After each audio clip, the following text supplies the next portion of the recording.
Olá, seja muito bem-vindo ao podcast da nossa Escola de Liderança 120 igual a 1. O nosso objetivo é encontrar unidade na diversidade. É isso aí. E hoje a gente sabe que o podcast vai ser bom quando ele começa com café, né? O cafezinho já tá pronto. E hoje eu estou recebendo um cara aqui incrível, um amigo, um cara que tem impactado aí muita gente. E vai ser uma honra conversar com você, Vini. Seja muito bem-vindo. Obrigado, Se mano. apresenta pra galera aí, fala um pouco de você aí. E aí, pessoal, quero agradecer o convite em primeiro lugar, de estar aqui com esse pessoal incrível, com essa igreja maravilhosa. Não é? É muito bom estar em família. Ontem, antes de pregar, a minha esposa subiu e ela falou algo que me marcou muito. Né? É muito interessante quando a gente conhece uma parte do corpo que a gente nunca viu, mas a gente já se sente parte. Isso é a igreja. Então, obrigado mais uma vez pelo convite, mano. É uma alegria estar aqui. E parece, às vezes, muitas vezes parece clichê.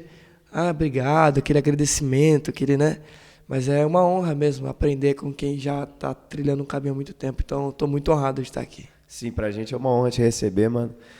A gente vai ter um pouco de dificuldade na voz, né? Porque a gente veio de 15 horas de uma vigília, depois de um culto. Depois de um culto poderoso. E depois ainda na sorveteria. Meu Deus, aí não para, né?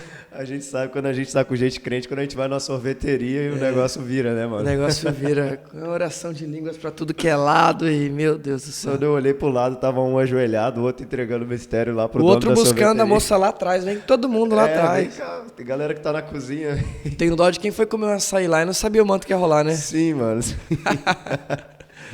Não, mas, cara, é muito bom estar compartilhando esse tempo com você nesse fim de semana. Mas queria que você falasse um pouco, mano, quem é você, o que você está fazendo hoje, assim, no seu ministério, que momento você está vivendo, só pra gente te conhecer um pouco mais. Então, meu nome é Vinícius, eu vou falar meu nome completo, porque a gente está aqui, né, na escola e tal, meu nome é quase um dicionário. É Vinícius Sidney Aires Silva Fraga Canedo, e eu coloquei o da minha esposa, Paixão. Então tinha que ter 7 nomes na plenitude, né? Meu Deus. Mas a gente abreviou, ficou Vinícius Canedo, tenho 24 anos, eu sou pastor local em Curitiba, faço parte de uma igreja chamada 316. A 316 é uma igreja onde ela carrega o nome da igreja, que é 316, e da sua localidade. Então, eu faço parte da 316 Batel. Você que é de Curitiba, já passou em Curitiba, deve ter passado perto do aeroporto, tem uma igreja preta, linda, gigantesca lá. É a nossa igreja que daí é a 316 Airport Church. Sim. Então, eu faço parte dessa igreja, lidero um ministério chamado Mesa, né? No Instagram é _ bem-vindo à Mesa. Todas as quintas-feiras nós estamos lá. E a minha caminhada ela é muito diversificada. Quando você fala sim para tudo, as portas se abrem, né? Então, eu sou crente mesmo há 7 anos. Esse ano faz 7 anos, daqui um mês. E desde quando eu me converti, eu passei por todos os ministérios, né? Até entender aquilo que Deus me chamou. Então, eu fui professor de um Bible College muito legal lá em Curitiba. Coordenei uma turma de um método chamado imersão. Na época foi 40 dias, agora está 21 dias. Nesse imersão, eu tive o prazer de coordenar e dar algumas aulas, liderança pastoral, como usar mídias sociais, caminhada com hierarquia, coisas bem legais. Muito bom. Na minha igreja hoje eu sou responsável pela mesa, que é um culto bem pastoral todas as quintas-feiras, e pelo Youth também, junto com uma galera incrível. Nosso culto de jovens nós chamamos de 316 Youth. Nossa. E temos levantado equipes, né? Nós trabalhamos com grupos familiares, né? Grupos de apoio, de cuidado. Então a gente tem formado toda essa galera, porque a igreja lá é muito nova. Sim. Tem só 1 ano. Então as coisas estão acontecendo. E é mais ou menos isso, assim. Eu hoje gosto muito de todas as áreas da igreja. Sim. Eu sou aquele tipo de pastor que estou no ensaio do louvor e eu não sei cantar, não sei fazer nada. Eu estou ali para estar com a galera, para orar com a galera. Eu gosto de fazer parte, né? Porque a gente até conversava sobre isso esses dias, eu estou meio perdido nos dias, sobre a vida na igreja local. Sim. Então hoje o meu prazer é viver a igreja, né? Isso aí. Com a medida do possível. Também vou em alguns irmãos, como estou aqui, para ministrar a palavra, ter tempo junto. Mas a minha vida é para a igreja local. E hoje eu faço isso. Muito bom. Você falou que a gente está meio perdido, né? Só para explicar que a gente virou a madrugada, aí a gente dormiu durante o dia, depois... Eu cheguei... Não lembro nem o dia que eu cheguei. Eu cheguei... Sábado, né? Sábado, acordei 7 da manhã e fui dormir no Domingo, 8h30. 8h30. Então, acordei direto, a gente veio pro culto. Então, parece que os dias encurtaram, assim, né? Sim, a gente tá se localizando aí. Mano, conta pra gente como é que foi seu processo de conversão, assim, como é que foi, que você falou que você é cristão há 7 anos, né, que você se converteu. Como que foi a sua conversão, assim, qual é a sua história Meu de Deus. conversão? Já começa o olho a lacrimejar, né? Porque a melhor coisa que aconteceu na minha vida, irmão, foi um dia eu ter recebido esse amor de Jesus Cristo, né? Vamos então, você que está assistindo aí, queria que nesse momento se abrisse seu coração. Eu quero contar algumas partes que você não vai achar no meu testemunho no YouTube, então você pode assistir lá, você não vai achar aqui. Mas eu venho de uma história bem difícil, né? A galera vê a capa do Macaulay Culkin e não imagina a história. Foi depois de qual Esqueceram de Mim que você se converteu? Foi depois do terceiro ali, onde as drogas apareceram. Aí eu já me resolvi que eles me esqueciam, mas o pai não se esquece de mim, nunca me se esquece de mim. Cara, você me deu uma ideia, velho. Vou montar uma palavra escrita Esqueceram de Mim. Isso, mano. Caraca. Muito Meu bom. Deus do céu, Muito vai bom. ficar muito boa. Cara, muito bom. Muito bom. E aí, então, vamos lá. A minha família não era crente. Minha mãe ia na igreja. A minha tia, eu falo que ela é o Espírito Santo da família, né? Você que está me assistindo aí, você sabe que na sua família sempre tem alguém que acredita por você, que ora por você. Sim. Talvez agora você seja essa pessoa na vida de outras pessoas. E a minha tia, então, eu amava ir para casa dela, porque era incrível todas as vezes que eu me sentia amado, me sentia acolhido, me sentia recebido pelo Espírito Santo. Então, a minha vida foi muito difícil. Eu cresci com os meus pais, ouvindo eles, né, falarem que não iam se separar por causa de mim. Então, esse peso vinha na minha vida. Os meus pais se separaram mais ou menos 6 vezes que eu lembro. Então, eu nasci em Goiás. De Goiás, a minha tia foi para Mato Grosso do Sul, abriu uma igreja. Falou, não, vamos junto, porque vocês precisam mudar de vida, precisam sair daqui. A gente foi para Mato Grosso do Sul. Mais uma vez, a minha tia foi enviada para Balneário Camboriú para abrir uma igreja. Ela falou, não, vocês precisam ir junto, enfim. E não é irmã da minha mãe, é irmã da minha avó. Sim. Então, né, é tia da minha mãe e a minha tia também. Então, a gente foi para Balneário Camboriú. Com 11 anos de idade, com 10 anos de idade, mais ou menos 10 anos de idade, eu chego em Balneário Camboriú, né, para quem conhece, é uma cidade deslumbrante, uma cidade maravilhosa, segundo maior metro quadrado do Brasil. A gente fala que é o Rio de Janeiro que deu certo. Sim. Porque a cidade é diferente. Não que o Rio de Janeiro não tenha dado certo, a única coisa que deu errado é o tanto de flamenguista que teve lá e se espalhou por todo o Brasil. Fala Deus. Então, cafezinho leve, cafeína. Então, a gente fala que é o Rio de Janeiro que deu certo, né? E eu cresci lá. Então, pensa, um menino do Mato Grosso, goiano, que foi morar no Mato Grosso do Sul e tá num momento assim, meu Deus. Eu só sabia, com 10 anos de idade, gazear aula para jogar bola na praia. Sim. Com 11 anos de idade, eu tive minha primeira experiência com a maconha. Comecei a fumar maconha muito. Com 12 anos de idade, tive minha primeira experiência com sintético. Então, eu comecei a usar de tudo. Eu sempre fui alto, a voz sempre foi fina, então eu conseguia chegar nos lugares, a galera zoava e tal, mas era muito fácil para mim ter amigos. Então, eu andei em todas as rodas, conheci muita gente. Com 12 anos de idade, então, comecei a frequentar muitas festas com documento falso. Enfim, conheci muita gente e fui ao fundo da droga, né? Pensa que eu sou magro, pensa eu com menos 10, 15 quilos, né? Então, foi muito forte todo esse processo com 12 anos de idade. Com 12 anos de idade, eu tive que começar a trabalhar. Meu pai, foi quando ele teve uma transição, ele começou a se tornar um barbeiro, ele já tem uma barbearia, meu pai é top. E a minha mãe é esteticista, dona de salão. Então, eu tive que começar com 12 anos de idade, aprendi a lavar, passar, fazer comida, arrumar as minhas coisas, porque eu não tinha os meus pais. Então, eu falei, eu preciso começar a trabalhar para ajudar dentro da minha casa, para fazer tudo. Então, foi aí nesse momento que tudo começou a mudar. Tudo começou a mudar, porque quando eu comecei a trabalhar, eu comecei a ter noção das coisas. Só para recapitular, trabalhar com o quê? Meu primeiro emprego foi como técnico de informática. Então, até o Windows 7 eu sei fazer, passou disso, ficou difícil, né? Então, eu comecei a trabalhar como TI. Eu trabalhei como TI, trabalhei em grandes empresas como TI. Cansei, trabalhei no camelô, trabalhei como chapa de MDF, na marcenaria, trabalhei como garçom, trabalhei em loja de brinquedo, trabalhei em loja de ferragem. Cara, eu trabalhei em muito lugar, cara. Eu fui, assim, onde tinha, eu precisava, eu ia. Aí depois eu formei em marketing, aí eu entrei na moda, me formei na moda, aí depois eu fiz teologia e hoje a gente tá aqui. Mas voltando lá... E hoje eu tenho 65 anos. O bom é que hoje é tudo rápido, né? Enfim. E aí nessa época, tive que começar a trabalhar e ia conhecer coisas da vida, assim. Com 13 anos de idade, a minha vida ela é marcada porque quando eu fui preso, né? Eu, trabalhando no camelô, eu tive um convite, né? Até hoje eu não posso falar de onde veio, mas um convite para trabalhar com dinheiro falso. Então, eu pensei, tá, como que é? Você tem o tanto, você tem que juntar uma equipe, né? Eu disse que foi aí que eu aprendi a fazer uma célula. Foi quando eu tive que juntar uma equipe para passar para eles, não queimar minha cara, eles trocavam, no final do dia eu pagava eles e isso ia. E durante 1 ano e meio eu montei uma equipe fazendo isso em toda a cidade. Então, meus pais, eles não desconfiavam, porque eu trabalhava e tinha meu dinheiro.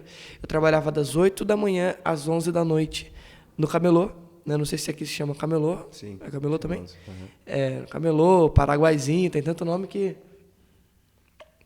a gente nunca sabe.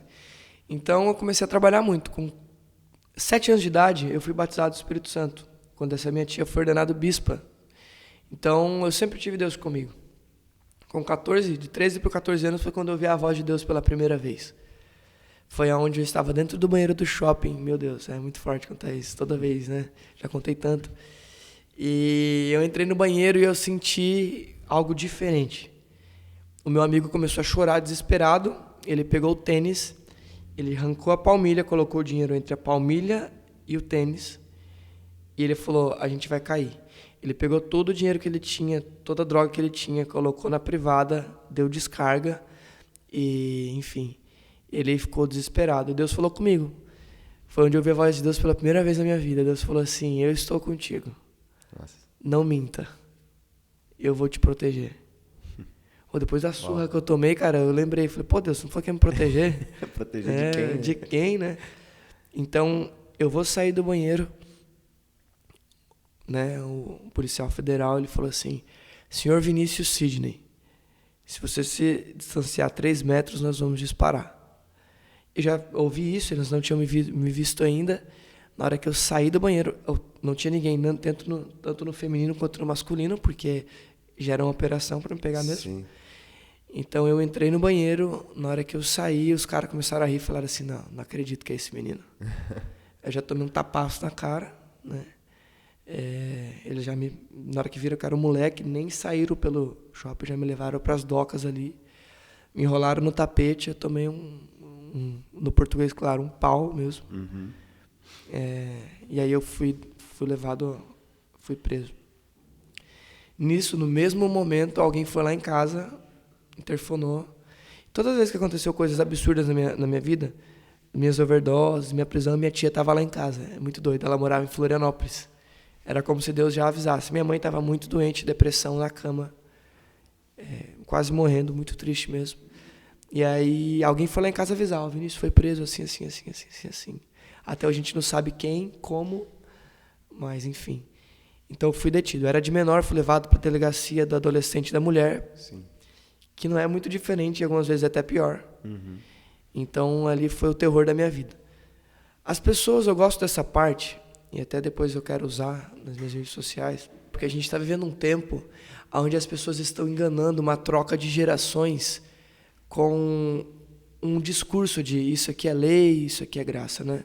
Por que eu estou falando isso? Eu quero contar como eu descobri, como Deus colocou essa graça e esse amor no meu coração. Foi através disso que eu estou contando aqui nesse podcast, contei no meu testemunho também, que foi a experiência de quando eu fui preso. Eu quero contar a experiência e depois fazer esse paralelo. Sim. Quando meu pai ele me visitou e eu estava na cela, ele deu um murro na parede. Ele olhou para mim e ele disse assim, meu filho, eu sou seu pai. Eu estou contigo, não importa o que você fizer, eu te amo, eu te perdoo e eu vou te ajudar. Naquele dia eu entendi algo diferente, com 14 anos de idade. Aquilo nunca mais saiu de dentro de mim. E aí a gente tem enganado uma troca uma transição de gerações com esse discurso. não é? Isso aqui é lei, isso aqui é graça. Hoje, pastores que já estão há 20, 30 anos, estão batendo nos pastores novos agora, chamando eles de herege, mas há 20 anos atrás, há 30 anos atrás, esses pastores eram quem era chamado de herege. Sim. Pela geração passada. Se eu hoje, como um jovem pastor, não me preocupar em trazer um equilíbrio para a nossa geração, em saber que eu não posso anular os grandes feitos dessa geração, e também não sou obrigado a concordar com tudo, porque aquilo que Deus revelou para eles, e Deus me revela de maneira diferente, e vai revelar para o meu filho, vai revelar para o meu neto. Eu preciso entender que nós não portamos uma verdade única. Cristo é a verdade nos nossos corações, Ele é suficiente. Vini, está dizendo que Deus muda? Não estou dizendo que Deus muda, mas estou dizendo que Ele conhece o meu coração, o seu, e Deus sabe de todas as coisas. Então a gente vive nesse paralelo hoje. Isso é lei, isso é graça, né? A gente costuma dizer que, não, se a gente fizer como eles faziam, não vai dar certo. Mas a gente não pode copiar quem deu certo também. A gente tem que buscar em Deus qual é a estratégia perfeita para aquele tempo, para aquele dia e para aquele povo. Hoje eu tenho a honra de caminhar com um pastor que ele é muito equilibrado, né? Ele fala, eu gosto de algo que ele fala que é assim, tem gente que fala que isso aqui não é certo. É, mas não é. Jejum, por exemplo, né? Uma conversa aqui na graça, meu Deus, tem que jejuar, tem que orar. Quem não tem que jejuar e quem não tem que orar são os fariseus, os religiosos que fazem isso para mostrar para o povo, que fazem isso para se mostrar. Eu que amo a Jesus, eu que prego o amor, a graça de Deus, para mim não é nenhuma obrigação, é um prazer conversar com meu Pai através da oração. É um prazer me abster de algumas coisas para que eu possa ser mais preenchido pelo amor dele, através de uma palavra que muita gente demoniza, jejum. Então, hoje eu olho para a minha história, e voltando a contar um pouco da minha história, eu vejo que aos 14 anos eu tive meu primeiro encontro com Deus. Então, fui preso, fiquei 1 ano trancado dentro de casa, sem celular, sem nada. Com 15 anos de idade eu voltei àquilo que a Bíblia diz de 7 vezes pior, eu não me converti. Eu tive um encontro com Deus. Muitas pessoas encontram com Deus, mas não são transformados. Sim. E aí, com 15 anos de idade, eu voltei 7 vezes pior, né? Para as drogas, prostituição, tudo do que você imaginar. Só que com 17 anos, começo de 2014, né, na Copa do Mundo e tal, a igreja que minha tia foi fundar na cidade, ela já teve 6 tentativas dessa igreja na cidade e não prosperava, não dava certo. Então um casal foi enviado para a cidade, né? Um casal abençoado, família linda, e eles começaram o trabalho lá e prosperou. Então o filho desse casal começou a investir em mim, né? Sabia quem eu era por conta da minha tia, mas começou a acreditar em mim e ele me evangelizou, cuidou de mim. Vini, não precisa parar de fazer nada. Como assim? Então tá, já que não precisa parar de fazer nada, eu posso ficar com essa galera, né? E muita gente engana isso. Não, na igreja vocês falam, eu falo isso até hoje, eu aprendi com ele. Mas é porque quando eu ensino a pessoa a amar a Jesus, não sou eu quem digo que ela tem que parar de fazer, é o próprio Espírito Santo. Sim. Então teve coisas que eu continuei fazendo, mas chegou um momento que eu falei, não, eu não preciso mais disso, né? Então no dia 14 de novembro de 2014, eu recebi esse amor de uma forma extraordinária. Tudo de ruim que tinha em mim foi embora. Eu fui liberto. Outro dia que eu saí desse retiro, andando para minha casa, eu senti um cheiro de maconha, eu passei mal, quase desmaiei. Nunca mais. Então ali a minha vida mudou. E aí eu caí de cara no ministério. Com 17 anos de idade, né, eles acreditaram em mim, investiram em mim. Então eu comecei a servir na igreja e aí só deslanchou. Só deslanchou. Muito bom. Então, o meu processo de conversão é mais ou menos assim. Sim. Mano, você falou uma coisa dessas gerações, né, velho? E eu vejo o seguinte, essas disciplinas espirituais, né, jejum, oração e tal, a geração que veio antes de nós, né, eles fazem isso tudo e eles chamam isso de pagar o preço. O que a gente precisa entender na nossa geração, porque a revelação bíblica ela é histórica, orgânica, progressiva e adaptável, né? Eu acredito que toda revelação é isso. Ela vai progredindo e se adaptando. Não mudando, se adaptando. Meu Deus. O que a nossa geração precisa fazer é, sim, nós temos disciplina espiritual, mas o preço já foi pago. Amém. A gente não faz isso para pagar o preço, sabe? Aleluia. A gente faz isso porque o preço já foi pago. Amém. Porque Cristo morreu por mim, eu tenho prazer em abrir mão de algo que eu amo isso, para me aproximar dele, sabe? eu jejuo porque o noivo não está mais aqui e eu aguardo a volta dele. Então eu não estou pagando o preço porque o preço já foi pago. Não tem mais nada para pagar. Eu acho que o que a nossa geração precisa equilibrar é isso. Amém. Não é que eu vou abrir mão do jejum porque eu demonizei isso, porque... Não, eu faço isso tudo, mas eu entendo que eu não estou pagando o preço, cara. Meu Deus. Eu entendo que é um prazer, sabe? É uma alegria, né? É, exatamente isso. Então, mano, você também passou por um processo de sair da itinerância, né, da viagem e tal, para a igreja local. Como é que foi a conversão do seu coração para isso, cara? Como é que foi essa ministração de Deus? Que assim? pergunta linda. Eu, então, vou começar da parte do meu ministério, né? Eu me converti, caí de boca mesmo, de cara, dei meu tudo, assim, eles investiram em mim com 1 ano de conversão, estava na liderança principal da igreja, né? Indo para frente. Só que acontece, meu coração foi inflamado por algumas pessoas e pela falta de maturidade, de entender que Deus me chamou para algo e eu quis viver outra. Então, com 2 anos, 3 anos de conversão, eu me rebelei contra a igreja, né? Não me desviei, mas contra a igreja. Não, esse sistema não é de Deus, isso aqui não é de Deus, isso aqui tá tudo errado. E aí eu fui para a internet. E aí comecei a gravar stories e tal, e muitas pessoas se aproximaram de mim, não para me ajudar, mas para se ligar comigo. Pessoas que a gente escuta, gente que está aí ativa. Por quê? Quando você quebra um princípio, ou você restabelece esse princípio, ou você constrói tudo com o princípio quebrado. Sim. Vini, tá falando que isso traz maldição? Não traz maldição porque o preço foi pago. Vai te atrasar no propósito que Deus tem para você. Sim. Então eu vivi 3 anos assim, nessa igreja. No 4º ano eu me rebelei. No 5º ano eu tive que voltar. Eu viajei o Brasil inteiro. Fui para muitos lugares. Criei amigos e inimigos que hoje se tornaram amigos. Por quê? A falta de maturidade faz você falar o que não deve ser dito. Sim. Faz você desonrar aquele que merece honra, não é? A falta de maturidade faz você ser soberba, sendo que você ainda é uma formiguinha. Sim. E eu fiz isso, infelizmente, não é? Sem saber o que estava fazendo. Hoje eu olho para trás e eu falo, eu agradeço a Deus por passar por tudo que passei, porque gerou humildade no meu coração. Eu olho para trás e eu sou extremamente grato por tudo que eu vivi, pelas pessoas que me exortaram. Teve uma vez que o Espírito Santo me lembra num café, que uma menina sentou na minha frente. A menina, não, uma mulher. Vini, você precisa mudar isso. Aí outro cara também. Eu falei, gente, vocês estão fazendo isso, vocês estão loucos, que vocês estão errados e tal. E é tudo verdade. Sim. Gerou transformação no meu coração. Então Deus falou comigo, para você, eu quero te dar de presente a igreja brasileira nesse tempo. Para você ter isso com honra, você precisa voltar e dar honra a quem tem honra. Uau. Liguei pro meu pastor, falei, eu quero voltar. Então eu servi nessa igreja por mais 1 ano e meio, e aí é onde eu entendi que Deus tinha um plano maior para minha vida. Eu recebi propostas para ir pastorear em São Paulo, Belo Horizonte, Rio de Janeiro e Curitiba. Curitiba era o mais improvável de todos, por mais que pudesse ser perto. Sim. Nesse contexto gospel, eu não tinha visibilidade. Uhum. Eu pensei, eu vou para São Paulo, né? Eu quero ser conhecido e tal. E aí eu entendi que não. Eu falei, Deus, onde é? Deus falou para mim, Curitiba. Então, nesse tempo, eu comecei a pregar em muitos lugares e a itinerância te faz ser conhecido, mas não te leva a construir nada. É isso aí. Né? As pessoas te conhecem, mas você não constrói nada. E o meu coração sempre foi para a igreja. Sim. Na verdade, não teve um momento que o meu coração se converteu para a igreja local. Houve um arrependimento de ter feito aquilo que Deus nunca me chamou para fazer. Deus não me chamou para fazer isso. Tem pessoas que eu admiro demais e eu falava, eu quero ser igual a esse cara. Deus não me chamou para isso.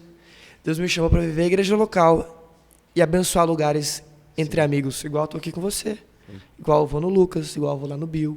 Igual eu ainda vou em amigos que eu vou conhecer e vai se tornar família para mim. Pode até parecer igreja ou itinerância, mas não é.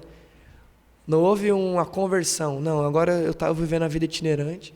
Na verdade, a itinerância foi uma fuga para mim, para que eu não pudesse morrer, porque eu amava o ministério e eu estava morrendo. Por aquilo que fizeram por mim, não, por aquilo que eu fiz pelos outros. Sim. E eu falava assim, não, eu preciso ir nesse lugar, eu preciso pregar e tal. Preciso pregar, eu quero pregar. Hoje eu até fujo. Eu lembro que era o meu sonho pregar toda semana. A minha escala desse mês para o próximo, eu estou quase falando, meu Deus do céu, vamos botar o povo a pregar. Por quê? Porque eu quero amar as pessoas, eu quero... Né? Então, houve um arrependimento, não houve uma conversão. Sim. E é muito interessante, mano, porque o ministério pastoral, ele pega o que a itinerância trata como principal e coloca só como um detalhe. Né? A pregação para o pastor é só um detalhe. O sermão do domingo. Eu falo muito isso, que as pessoas falam, não quero te incomodar. Eu falo, cara, se você não vier me contar seus problemas, eu morro. Meu eu Deus, nasci para fazer isso. A gente precisa postar isso. É o que eu mais escutei nesse tempo. Eu não quero te incomodar. Meu filho, eu sou seu pastor. Sou seu amigo. Você tem que me incomodar, na verdade. Você tem que me contar seu problema. Sim. Você tem que me ligar. Quando as pessoas ficam chateadas comigo, mas você não me ajudou, mas você não me contou seu problema. Né? Eu digo que é o seguinte, o pastoreio, ele não é uma cerca que prende a pessoa. Eu não creio nisso. Sim. O pastoreio é uma aguinha fresca que a pessoa ela vem beber. Exatamente. O meu papel como pastor é tirar todo o mato que impede essa pessoa de chegar nessa aguinha fresca. Então você, meu querido, que está me assistindo, que caminha comigo, você que está aqui com o pastor Marcos, que está com toda essa galera, a figura do pastor é para ser incomodada. É isso aí. Né? É para você chamar, é para você ligar, e é para você respeitar também. Se não te atender agora, vai te atender daqui a pouco, não é mesmo?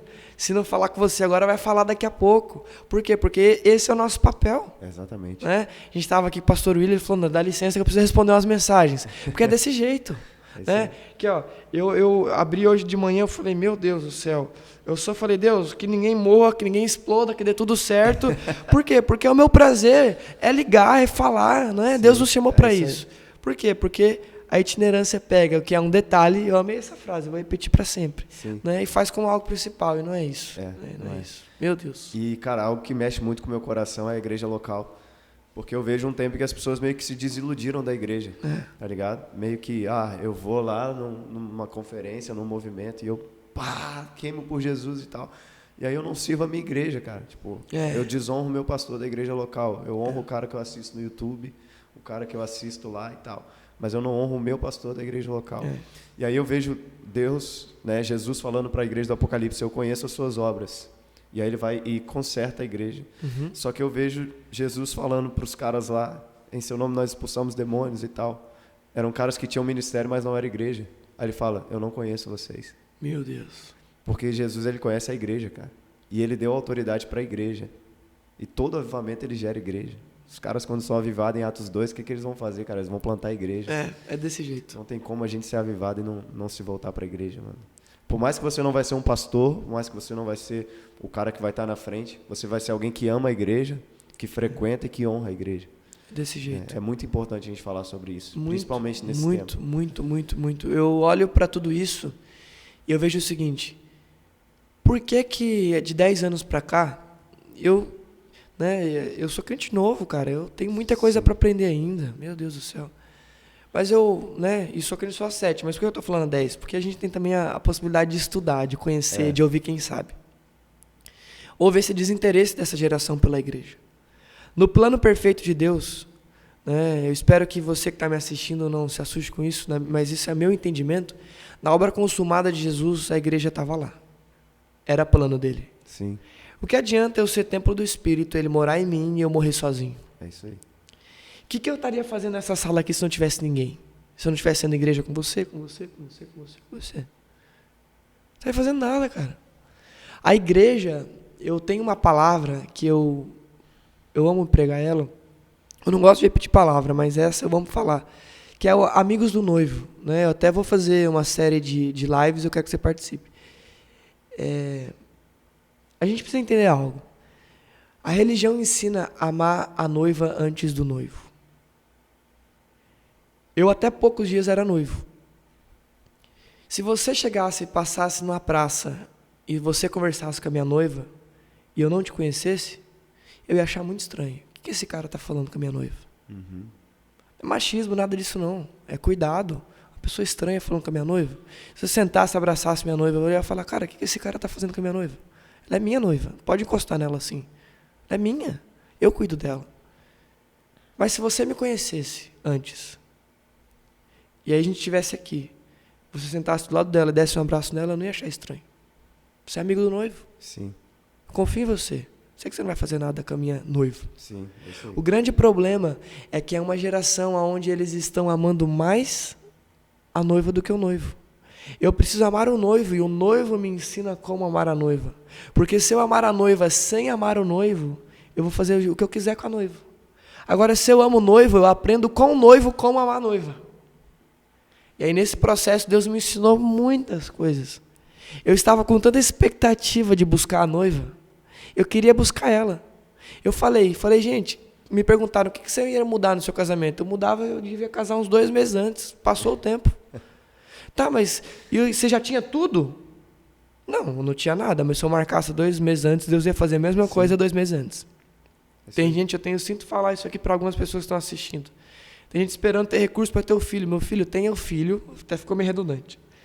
E Deus manda o recurso. É isso. E aí, quando você aprende a amar o noivo que te ensina a amar a noiva. Eu só amo a Natália do jeito que eu amo porque eu aprendi com Jesus, porque eu era um vagabundo. Sim. Não tem vergonha de falar isso. Tem vergonha do que eu fiz, mas de falar isso não. Sendo crente, pregando, sendo pastor. Sem vergonha, cara. Eu não quis fazer nada do que eu fiz. Os relacionamentos errados que eu tive. Estou falando de coisa de muito tempo não, cara. As pessoas que eu me aproximei, que defraudei. Pedi perdão, tá tudo certo. A vida começou diferente. Mas eu conto como um testemunho. Até porque eu fico feliz de ver essas pessoas hoje sendo felizes. Mas qual que foi o erro ali? O erro foi achar que eu ia fazer pela força do meu braço para conquistar alguma coisa. Foi quando eu entendi que eu tinha que aprender com o noivo. E quando eu aprendi com o noivo, ele me ensinou como amar a noiva nos céus e na terra. Uau. Eu só amo a igreja hoje porque eu amo a Natália. A medida que eu amo a igreja hoje é a medida que eu amo a Natália. Sim. E eu amo muito essa mulher. Sim. Eu amo ela, cara. Então eu amo a igreja também. Sim. É um reflexo. Sim. A questão é a interpretação daquele texto, nós amamos porque ele nos amou primeiro, né? E no original não tem nós o amamos porque ele nos amou primeiro, mas sim nós amamos. Então não é que nós amamos a Deus porque ele nos amou primeiro, não. Nós temos a capacidade de amar. Tudo que nós amamos é por causa do amor de Deus. Isso. Não é só porque eu amo a Deus porque ele me amou, não. Eu amo a Deus, eu amo minha família, eu amo minha esposa, meu filho. Isso. Não é porque... Não, é porque ele me amou, cara. Isso. É só em Cristo que a gente conhece o amor. E eu vou te falar... há um tempo Deus me deu algumas anotações sobre o amigo do noivo. Caraca. Então eu vou guardar para nossa live. Meu Deus do céu. Mas é isso, cara. Paulo ele escreve, se eu não me engano, em Coríntios, que ele tem que entregar a noiva pura a um só homem, Jesus Cristo. Só que tem alguns que olham a noiva como uma oportunidade, né? E eles acabam se apaixonando pela noiva, né? O amigo do noivo se apaixona pela noiva. Isso é adultério. Sim, exatamente. Eu fui um desses, cara. Eu me apaixonei primeiro pela noiva que a noiva podia me oferecer. É isso aí. Olha, eu não tenho uma herança. Tudo que meus pais puderam me ensinar, eles me ensinaram e eu não apliquei, cara. Eu cheguei no momento que eu pensei assim, se eu não usurpar daqui, quem que eu vou ser na vida, mano? Quem? É isso. O que eu vou fazer? Porque a igreja, ontem eu preguei, eu falei sobre isso. A igreja é a maior faculdade de todos os tempos. Forma as melhores pessoas, cara. Eu olhei para o altar, eu olhei para tudo, eu falei, cara, eu preciso me projetar. Né? Um empresário uma vez chegou para mim e falou, cara, você precisa se projetar. Eu falei, cara, hoje eu entendo que quando eu for lançar meu livro, não é para me projetar, é para abençoar, cara. Exatamente. E aí volta. Onde eu não estou aqui para me projetar, cara. Estou aqui para viver a igreja com você, eu estou aqui para minha família. E aí... é um adultério muito forte isso aí, cara. Sim. Até o momento que o noivo não me condena por ter feito isso. O noivo me perdoa e me chama de amigo. É isso aí. E me conta os grandes feitos daquilo que ele vive. Sim. Deus falou algo muito forte no meu coração um tempo atrás. A gente marcou uma reunião, tipo assim, no mesmo dia uma reunião de oração com os nossos jovens aqui. E aí eu sabia, mano, que mesmo sendo marcado no mesmo dia, só com os nossos voluntários, eu ia ter 60, 70 pessoas aqui fácil. Uhum.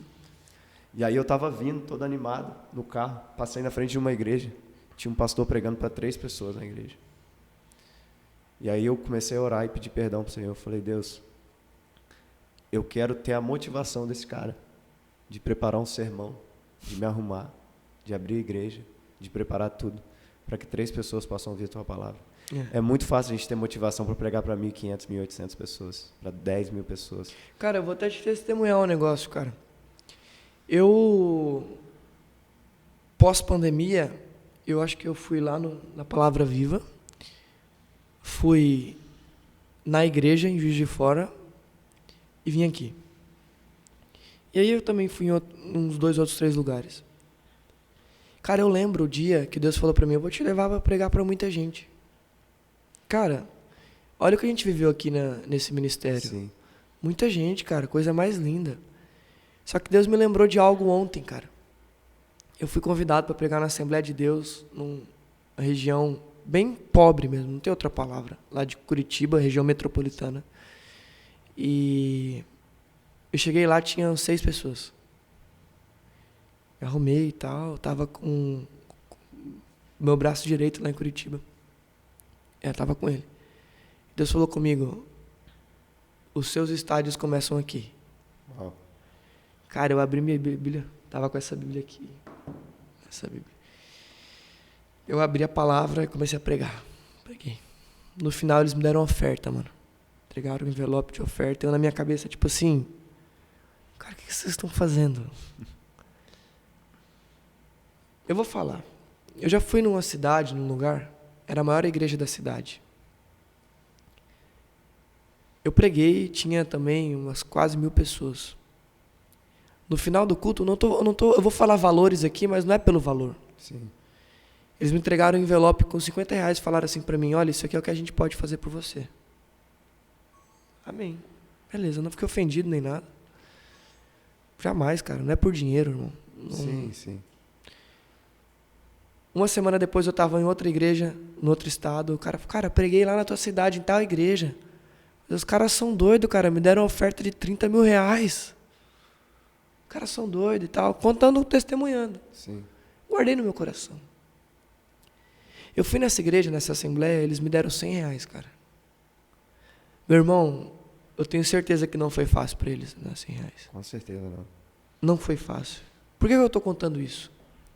Nunca é pelo dinheiro. Eu entendo que a generosidade é um princípio de honra. Isso aí. Você semeia na quantia que o Espírito Santo manda semear. Sim. Se é 150, 1000, 5.000, não sei. Mas por que eu estou falando isso? Eu aprendi algo muito interessante ali. O que eu falei ontem aqui, com a paixão que eu disse, com amor, porque eu sou apaixonado na palavra de Deus, eu amo pregar, cara. Foi na mesma intensidade daquelas 6 pessoas.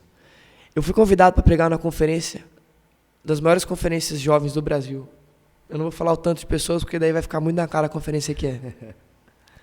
Só que eu já tinha feito o compromisso de pregar em 2 retiros perto da minha cidade. O meu coração foi levado a aceitar aquele convite. O Espírito Santo falou, não faça isso. Não desonre quem você já deu a sua palavra. Foi um dos dias mais incríveis da minha vida esse retiro. Eu não ia ganhar o tanto que eu ia ganhar. Sim. Eu não ia conhecer quem era para eu conhecer. Cara, se você olha humanamente, são tantas desvantagens. Se eu olho espiritualmente, eu vejo o meu caráter transformado. Eu vejo o meu coração alinhado. Cara, eu tenho até o vídeo, eu tive que apagar da internet esse vídeo, porque viralizou, começaram a cancelar, começaram a aceitar. Foi uma loucura o que aconteceu nesse dia. Deus usando tremendamente. Por que eu estou falando tudo isso? Porque atrás do terno e da gravata, ou da calça colada e da camiseta preta, Deus conhece o nosso coração. É isso aí, mano. Ele sabe o que passa lá dentro, sacou? É isso aí. Então, eu estou contando publicamente isso aqui depois de muito tempo. Porque isso ficou no meu coração. Uhum. Eu aprendi. Mano, eu vou te falar, véio, foram inúmeras vezes que eu paguei pra pregar. Uhum. Sabe? E eu não falo isso como, tipo assim, uau, ele é o cara. Não, mano. Eu já fui em igrejas pequenininhas. Mano, eu fui numa igreja que só tinha um poste e a igreja. O resto era tudo mato. Não tinha nada. Eu falei, mano, como que eles me acharam? A gente passou por umas 5 vilas pra chegar na igreja. Cheguei lá, aquelas igrejinhas da Assembleia pequenininha, dá oportunidade pra todo mundo. E aí, mano, eles me entregaram um envelope com moedas, cara, no envelope. Aí eu falei com eles, desculpa, gente, mas eu não posso aceitar essa oferta de vocês. Eu posso abençoar a igreja também com uma oferta? E entreguei, mano. Porque você vê o esforço. E isso é princípio, cara. É o que a Bíblia diz, né? Você é fiel no pouco, e aí Deus te coloca no muito. E, mano, a questão da honra é um princípio e é um padrão meu, não é um padrão do outro. A Bíblia é certeira. Honra teu pai e tua mãe. Ah, mas meu pai... Cara, honra teu pai e tua mãe. A honra é o seu padrão, não é o padrão do outro. Então é o seu dever honrar. Se o outro não vai ser digno de honra, honre. Honre a geração que veio antes de você. Ah, mas não sei o quê, porque a gente acha que a gente vai inventar a roda. Você falou muito sobre isso. Ah, mas a geração que veio antes e tal, honra. Porque se a gente não honrar quem veio antes da gente, e a gente entender que a gente está colhendo no terreno de que as pessoas semearam com lágrimas e coração, a gente não vai plantar para a próxima geração. Isso. É isso. Tem uma passagem que fala: terminei a carreira, combati o bom combate e guardei a fé. Tem outra que fala também, né, que é uma corrida. Tem duas coisas que eu entendo aqui. A gente entende das coisas naturais. Isso aqui é um copo, uma mesa. Mas a gente precisa discernir espiritualmente. Por exemplo, atrás desse livro existe um conteúdo aqui. Eu posso ler ele naturalmente, como eu posso discernir espiritualmente todo esse conteúdo que está aqui, ele vai ser impresso no meu coração, vai gerar transformação. Então, eu vejo ele naturalmente e eu posso ver ele também espiritualmente. Quando a Bíblia fala sobre carreira, a Bíblia não está falando sobre um plano de carreira empresarial. A igreja está ensinando as pessoas a viver uma carreira como viver uma carreira de um gerente. É isso aí. O teu pai é um exemplo disso. Eu acabei de aprender há segundos atrás. Né? Ele falou que entrou como terceiro soldado e saiu como capitão. Isso. Tá certo? Isso. Só que teu pai também é um grande pastor. Teu pai viveu essas duas carreiras. A carreira de ir galgando e a carreira da fé. A carreira da fé não fala sobre ir para o próximo nível, fala sobre o que eu tenho que transformar dentro de mim. Sim. A carreira na fé não fala sobre eu vencer, não é uma escadinha, fala sobre viver as coisas de Deus. Eu quis viver a carreira natural na espiritual. Eu olhava os estádios, eu olhava as igrejas cheias, eu olhava tudo isso e falava: o que eu posso fazer para chegar no próximo passo? Para chegar lá, para chegar lá. Essa é a crise de quem trabalha com audiovisual, quem trabalha com coisas que não são específicas ministeriais, mas que tem como ser incrível no ministério e incrível fora do ministério. E aí eu entendo o seguinte: esse princípio, ele tem que ser aplicado nos dois jeitos. Sim. Quando eu vivo a minha carreira fora, eu entendo que quando eu sou nutrido dentro, a minha carreira fora deslancha. Deslancha. E quando eu vivo dentro, sendo transformado, sendo aperfeiçoado, a Bíblia fala sobre isso, tudo muda. Então, eu comecei a olhar para tudo isso, eu olho para aqueles caras, por exemplo, vou usar o exemplo do Descende, teve pessoas que me constrangeu a pregar lá. Eu ficava olhando, eu pensava: como esse cara chegou aqui? O que ele teve que fazer? Quais passos ele teve que chegar? Na verdade, não. A carreira dele não foi sobre galgar coisas, mas foi sobre viver no Senhor, e aquilo é só uma consequência. Sim. É um detalhe muito pequeno. Eu não vi as pessoas que ele cuidou, que ele atendeu, as igrejas que ele abriu. Então, Deus nos leva a ver a carreira, mas não é uma carreira de ir conquistando, é uma carreira de você entender que quando eu combater o bom combate, não foi porque eu fui abatido, não é um combate natural, foi porque essa carreira foi tão incrível que já não tem mais o que fazer. É isso aí, mano. Essa questão é muito legal, porque a gente precisa entender e aprender com quem veio antes da gente, né? Sim. E a gente teve aqui, né, no sábado, um mix de gerações, né, velho? A Jacira pregou, que a gente ama, é apaixonado por ela, 65 anos. Aí tinha o William com 32, com cara de 59. Te amo, velho. E aí tinha eu com 27, você com 24. E todo mundo se encontrou de uma forma que, tipo assim, formou uma unidade. O outro irmão, ele era mais novo que eu acho que eu. O Fábio. Eu não sei a idade dele exatamente. Mas ele que loucura, né? Extremamente novo. E, cara, a gente conseguiu encontrar essa unidade. Então, no começo a gente estava lá: morte, vencestes. E aí lá 4 horas da manhã a gente já estava: divisa de fogo, sabe? Tipo assim, a gente soube curtir cada momento em Deus. E eu acho que isso acontece quando a gente entende que o que nos une é muito maior do que qualquer coisa que possa nos separar. Amém. Né, velho? O que nos une é o sangue de Cristo, mano. Aí eu tenho a Jacira, que vem dessa raiz assembleiana muito forte, que é lá do manto mesmo e gosta do corinho de fogo. E eu a amo por isso, porque é a essência que Deus deu para ela. Mas aí eu tenho o Vini, que é um pastor mais novo, que já tem um estilo diferente, já tem uma forma diferente de pregar, mas eu paro para ouvir tanto você quanto ela, sabe? E aí não é eu que sou beneficiado porque você está me ouvindo, ou a Jacira é beneficiada porque você está ouvindo ela. é você que é beneficiado de entender a humildade de olhar 2 gerações. Sim. Né? Eu até vou mostrar aqui, a Natália acabou de postar, porque não sabe, é minha esposa, a mulher mais linda do mundo. Ela acabou de postar uma foto, e nessa foto, algo muito lindo, que foi no momento que o pastor Zé Alves, não sei se dá para ver aí, dá para ver aqui, tá na rede social, tá na rede social. Foi a gente ouvindo teu pai. E é muito doido, cara. Quantos anos teu pai tem? 65. Perto dos 70 isso. Ali. Ela tem 21, eu tenho 24, cara. E, cara, eu entendi coisas especiais da parte de Deus naquela noite. Se eu não ouvir, não quero deixar o clima triste, mas eu tenho mais tempo de vida do que ele. Sim. Do que o meu pastor, do que meus pais, os meus sogros. Eu tenho que ouvir, cara. Vai chegar a hora que a gente não vai mais ouvir. E vão nos ouvir. É isso aí. O que a gente vai ter para falar? Sim. A Natália fica muito triste comigo quando eu falo isso, mas a gente tem que ouvir. Porque uma hora a gente não vai ouvir mais, mano. Eu acabei de perder o meu avô. Foi muito triste, cara. Um ataque fulminante, tinha 70 anos. Muito triste. Eu não vou mais ouvir o que ele me falava. Tô falando nem de questões espirituais, cara. Da vida. O que fica é o que ele me disse. O que fica foi o dia que ele aceitou Jesus comigo. O que fica foi as vezes que ele me ligou no meu aniversário. Imagina. O que vai ficar? É triste, eu sei que não quero...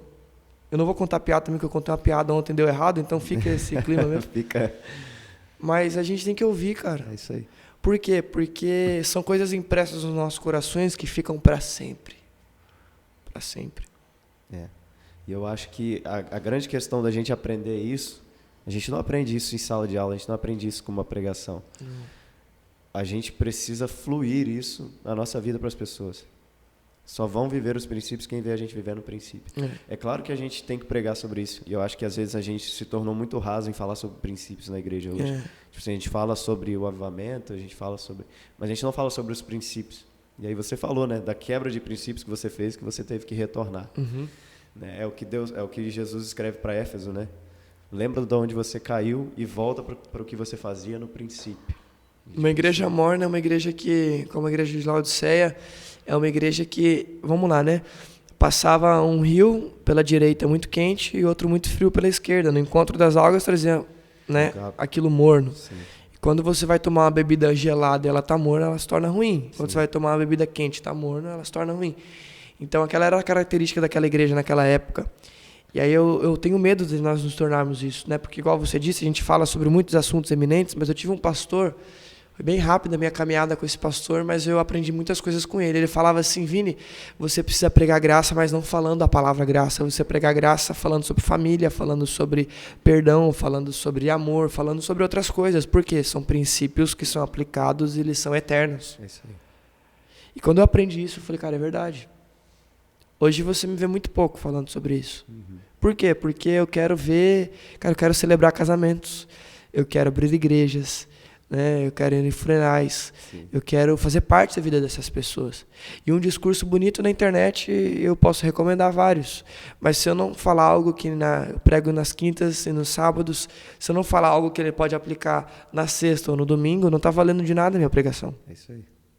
Então eu preciso entender que a minha responsabilidade é muito maior. Sim. Muito maior.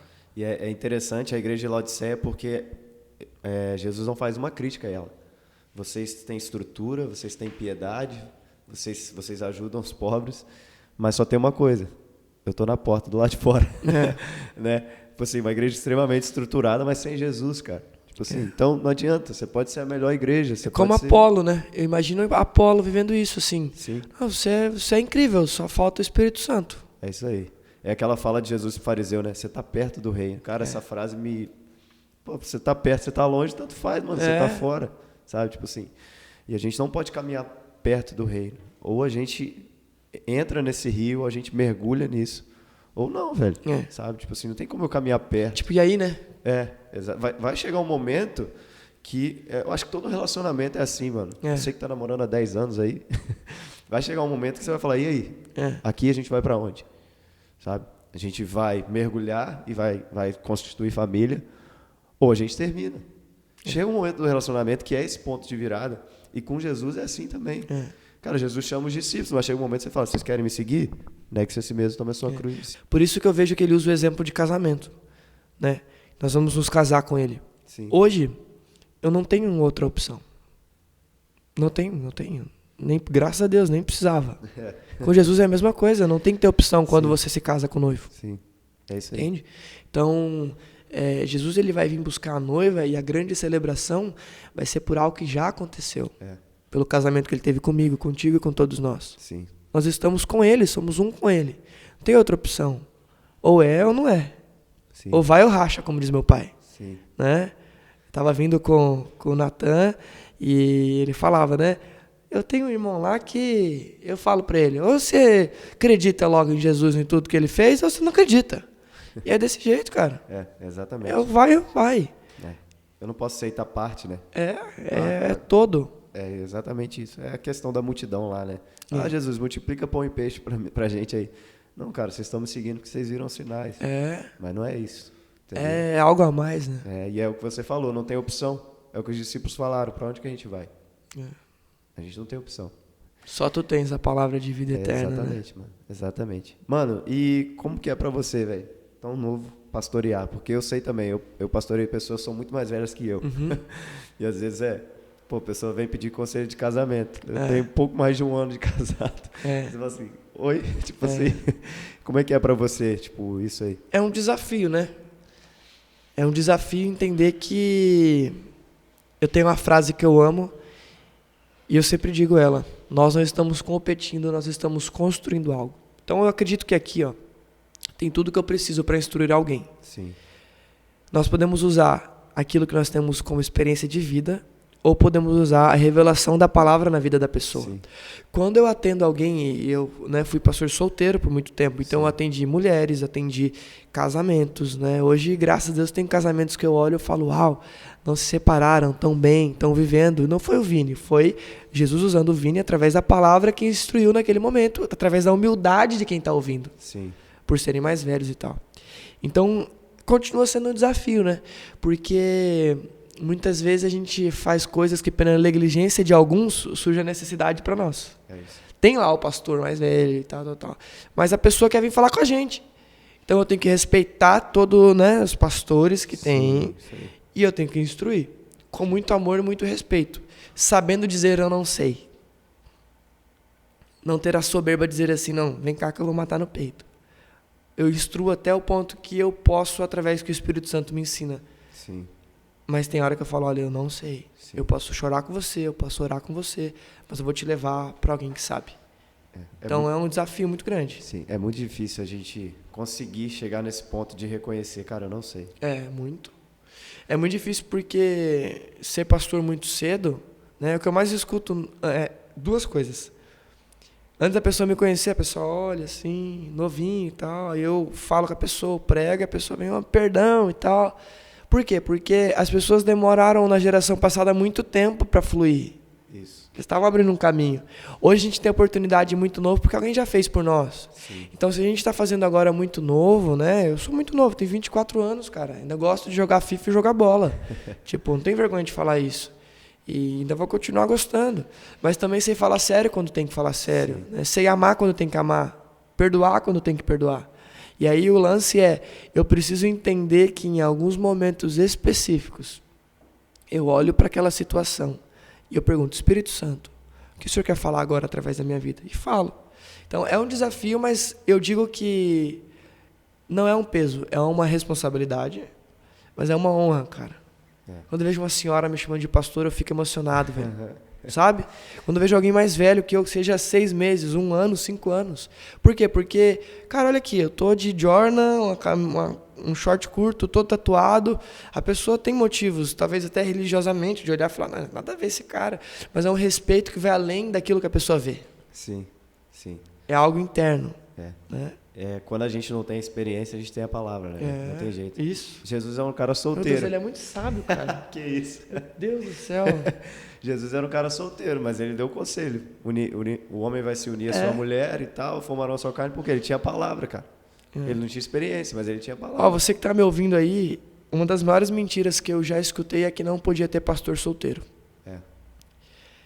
Quando era solteiro, falavam que não podia. Agora que eu sou casado, tem gente que fala que também não pode. Quando você é solteiro, fala que você tá ficando com todo mundo. Quando você é casado, vão falar que você vai trair sua esposa, cara. É, exatamente. É isso aí. Então não se apegue nisso. Sim. Timóteo. Cara, no meu casamento foi muito massa a nossa ordenação, porque no dia quando eu me acordei, Deus falou comigo, hoje, meu Deus, você cumpre tudo o que eu disse para Paulo dizer para Timóteo. Eu já era homem de uma mulher só, Sim. mas naquele dia eu oficializei. Não dado ao vinho, não vendido ao dinheiro, tudo que eu tive dificuldade. Naquele dia, igual o William ontem gabaritou lá a lista do açaí, de todos os itens que ele pegou, Ainda comeu uns outros 3 ainda dos outros. eu vi assim, ó, Deus falando para mim, Vini, eu tô orgulhoso de você. Ó, E isso não tem preço, cara. É. Sabe o que não me faz cair? O motivo que me deixa de pé, velho. sim, É isso que não me faz cair. sim. Vini, mas isso é soberba. Quem tá de pé, cuide para que não caia. Cara, eu tô de pé porque Jesus me mantém de pé. Sim. Não tem opção. E se eu cair um dia, eu venho publicamente dizer, sabe por quê? Porque eu creio que o pastoreio é como um jogo de sinuca. É como se você pegasse um triângulo e tem a primeira bola em cima. Depois tem 2, 3, 4 e 5. O pastor tem o papel de estar como o primeiro. É o que dá direção, é o que fala, é o que instrui. Quando o pastor precisa, o jogo muda. Todas as outras bolas, elas seguram a primeira lá embaixo. Não anula o pastor, não muda quem ele é, só ajuda ele, Sim. para que aos poucos ele volte para a posição que ele estava. Sim. Não, depois você fala que eu que sou sábio, né? Não, tá doido? Mano, mas é interessante porque é só a gente ler, velho. Paulo, solteiros cuidem das coisas do Senhor, mano. Como é que eu não posso ser um pastor solteiro se a recomendação é bíblica que eu cuide das coisas do Senhor, sabe? Tipo, é algo que eu acho que só falta a gente abrir mais a Bíblia, sabe? Assim, a gente abrir mais a Bíblia E ler mais ela, né? Não ler só Exatamente. aquilo que me convém. Exatamente. Geralmente, todas as pessoas que têm uma contraindicação a algo é porque elas já quiseram ser, buscaram algo para se justificar e agora elas conseguem. Então, tudo que ela queria ser no passado, ela bate nisso porque ela não conseguiu. Exatamente. Eu acho que o grande erro é eu eu tiro aqui, jogo isso pra você. Só que, cara, tem todo um contexto, velho. Tem toda uma história. Sabe? A história da Bíblia é uma só, mano. O Antigo Testamento aponta para ele, o Novo Testamento aponta para ele. É uma história só, é uma unidade bíblica que se fecha em Cristo. É como se que no meio ali, onde tem a divisão do Novo para o Antigo, Jesus estivesse segurando assim, falando, você vai me achar aqui, ó, você vai me achar aqui também. Sim. O Spurgeon, né? Não tem nem comentários para falar sobre ele. Ele falou para o aprendiz dele, cara, você tem que achar Cristo em todos os textos. Assim como todos os caminhos levam a Londres, ele falou para o aprendiz dele, todos os textos bíblicos apontam para Cristo. Então, lá em Levítico, na construção do tabernáculo, aponta para Cristo. Tudo. Lá no Gênesis, aponta para Cristo, sabe? O povo de Israel na Babilônia aponta para Cristo. Até porque se eu ler sem ele, eu vou virar um... Exatamente. Né? Exatamente. A palavra sem o Cristo não é nada. A palavra sem a palavra, né? A palavra sem a palavra mata. Exatamente. Exatamente. Mano, pra gente finalizar nosso podcast, a gente não podia passar esse podcast sem falar sobre isso. Você é extremamente apaixonado por café. Amo. Como é que foi esse processo de café? E, tipo assim, eu imagino que Deus tenha ministrado muita coisa com você através dessa paixão que você tem mesmo. Muito. Pelo café. Faz café no aeroporto, faz café aqui, faz café. Parece até meio chato, assim, né? Às vezes as pessoas olham assim e não tem problema, porque eu talvez olharia assim também. Mas o café especial curou minha ansiedade, cara. Eu era extremamente ansioso. Nossa, o café curou a ansiedade, tipo assim, aquele meme, né? Homem-Aranha apontando para Homem-Aranha. Todo o preparo para chegar nessa bebida, ela requer uma coisa chamada paciência. Né? Em todos os momentos que eu precisei fazer, eu aprendi a viver os processos de Deus. Hoje eu não me considero mais um homem ansioso. Às vezes bate assim, o Espírito Santo vem, calma. Porque é o seguinte, o café ele é muito ligado à rapidez. Né? Nos Estados Unidos é o to go, o copinho igual esse.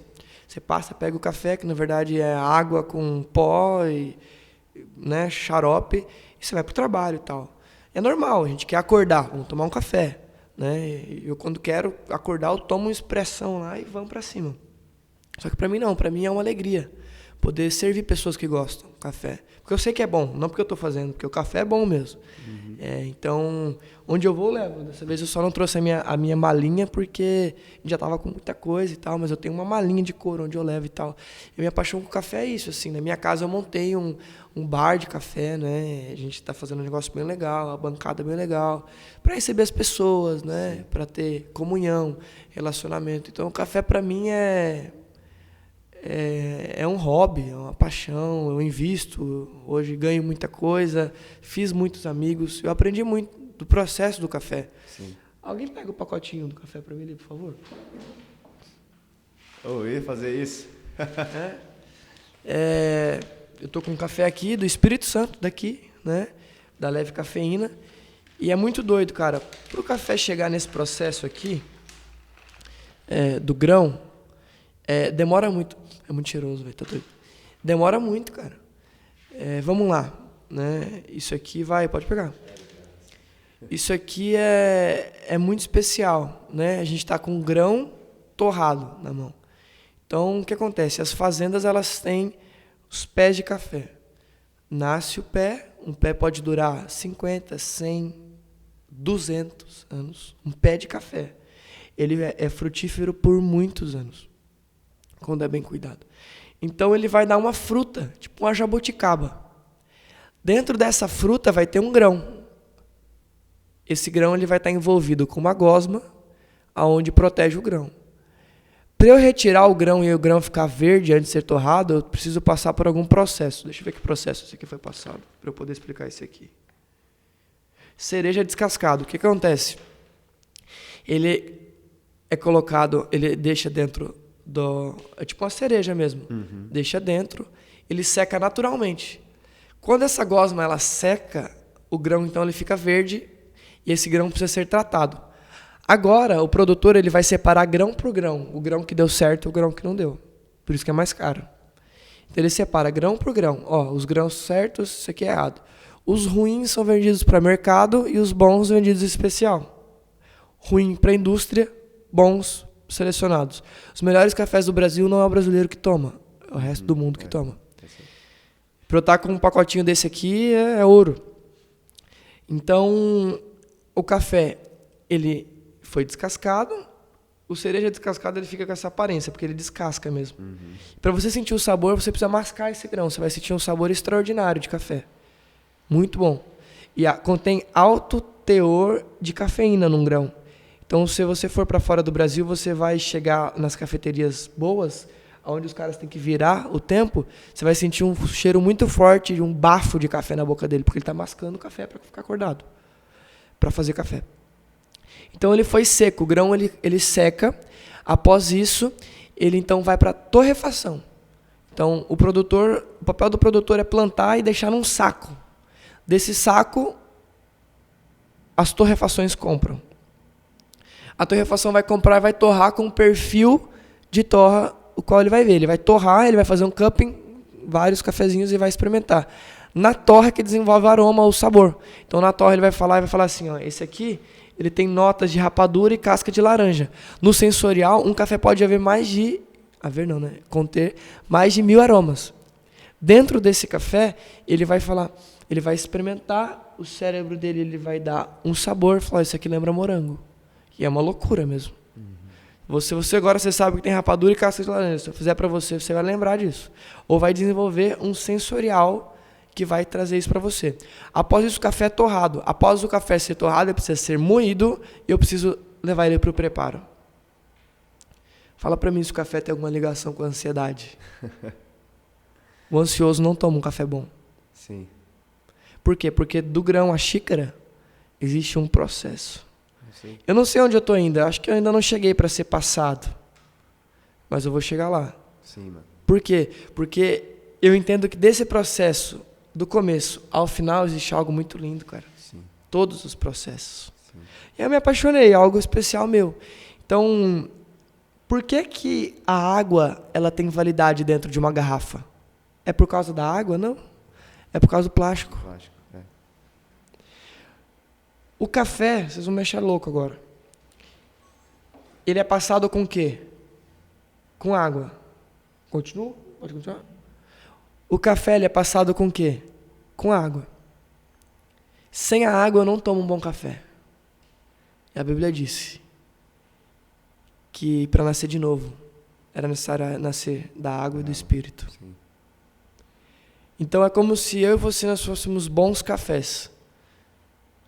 Que quando o Espírito Santo ele passa através do poder dele, desse café, ele distribui um líquido extraordinário. Uau.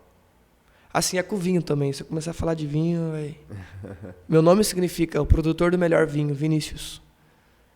Então, Jesus, ele nos ensina isso. E falando sobre café, foi quando eu me apaixonei. Eu falei, cara, eu tomo qualquer tipo de café, não tem frescura, mas eu amo fazer um cafezinho na hora e tal. Olha, quando eu estava fazendo aquele café, eu conheci todo mundo que estava aqui. Sim.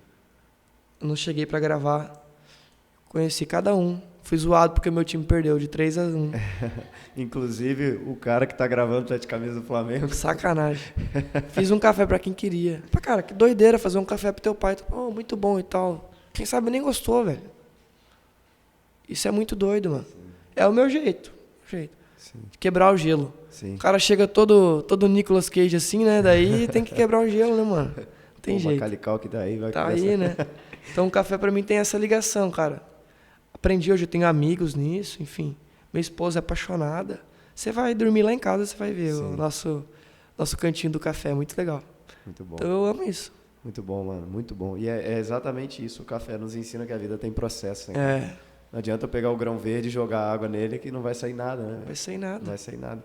E a gente precisa entender isso, porque quem não entende o processo não respeita princípios, né, mano? Eu vejo muito isso no paralelo entre Jacó e Davi. Quando Jacó recebe a promessa que ele seria maior que Esaú, e aí ele tenta burlar, e ele fere o princípio, né? Ele vai e pega a primogenitura no lugar do irmão. Aí ele feria um princípio. Aí o que acontece? Esaú era para servi-lo, mas Esaú passa a tentar matá-lo. Então, quando a gente fere um princípio, aquilo que era para nos servir começa a nos matar. Por exemplo, o ministério. Quando eu quero começar um ministério antes do tempo, aquilo que era para ser o meu serviço se torna aquilo que vai me matando. Olha que doideira, né? Você falou isso agora e eu falei no começo sobre quando você quebra um princípio, você constrói tudo de forma lenta, né? O que aconteceu no final da história de Jacó e Esaú? Teve que voltar atrás. Teve que voltar atrás, isso aí. E aí você vê Davi, né, que recebe a promessa, mas volta para pastorear ovelhas. E aí quando ele tem a oportunidade de matar Saul, ele fala, não, eu não vou levantar minha mão contra aquele que Deus escolheu. Que loucura, né? É um princípio, mano. E aí, se a gente quebra princípios e a gente não entende o processo, a gente termina a nossa vida igual Jacó, lutando contra Deus. Mas se a gente respeita, a gente termina igual Davi, caminhando segundo o coração de Deus. Meu Deus do céu. Meu Deus. Eu vou falar o que mais? Tá doido? Mano, deixa uma palavra final pra galera aí. Deixa. Quero agradecer você que tá até aqui, assistiu tudo isso, dizer que você é uma bênção. Eu oro para que essas palavras vindas das nossas vidas para você, isso está sendo feito para você que está assistindo, específico para você, te abençoe, gere frutos na sua vida. Manda mensagem para mim, diz o que você achou. Se estiver em Curitiba, nos visite. É muito fácil achar a nossa igreja. E deixar mais uma vez aqui a minha gratidão, Marcos, pelo carinho. Você é um irmão para mim. Nós estamos construindo algo maior do que a gente pode imaginar. Sim, estamos aqui num momento profético e sabemos que daqui para frente existem coisas para viver. Minha oração é que, assim como o Lucas, como o Cal, como várias pessoas, que os nossos filhos possam se aproximar. A gente está fazendo isso por causa do Tito, por causa dos meus filhos, por causa de outros filhos que virão, para que essa geração cresça com uma comunidade saudável. O Brasil é muito pequeno, é muito fácil a gente se encontrar, é muito fácil da gente estar junto. Então, a minha gratidão a todos que estão aqui e dizer que Jesus, ele sempre vence, ele venceu. E quando tiver Curitiba, quiser tomar um cafezinho comigo, fique à vontade. E muito obrigado mais uma vez, mano. Mano, eu que te agradeço. Acredito que Deus selou algo muito forte esse fim de semana aqui Amém. com a gente. E agradeço você também que está assistindo até agora. Vini, cara, é uma honra te receber aqui. Te admiro demais. Admiro o seu ministério, aquilo que Deus faz através de você. Amém. Sua humildade, sua paixão por Jesus e por tudo aquilo que Deus te entrega nas suas mãos, sabe? Você vive a intensidade de tudo aquilo que Deus te dá. Glória a Deus. E eu acho isso admirável. Então, que você continue, mano, nessa intensidade de Deus. E você, meu filho, deixa seu like aqui, se inscreve no nosso canal. Esqueci de pedir no começo, então peço agora. Se você ficou até aqui, com certeza você gostou do podcast. Ficou até aqui, meu amigo. Então se inscreve aí. Todo mês a gente lança um novo podcast. Então fique atento aí para os próximos podcasts. Eu tenho certeza que a gente vai sempre lançar conteúdos incríveis. Que Deus te abençoe. Deus guarde a sua vida. Em nome de Jesus, mais uma vez, obrigado. Valeu.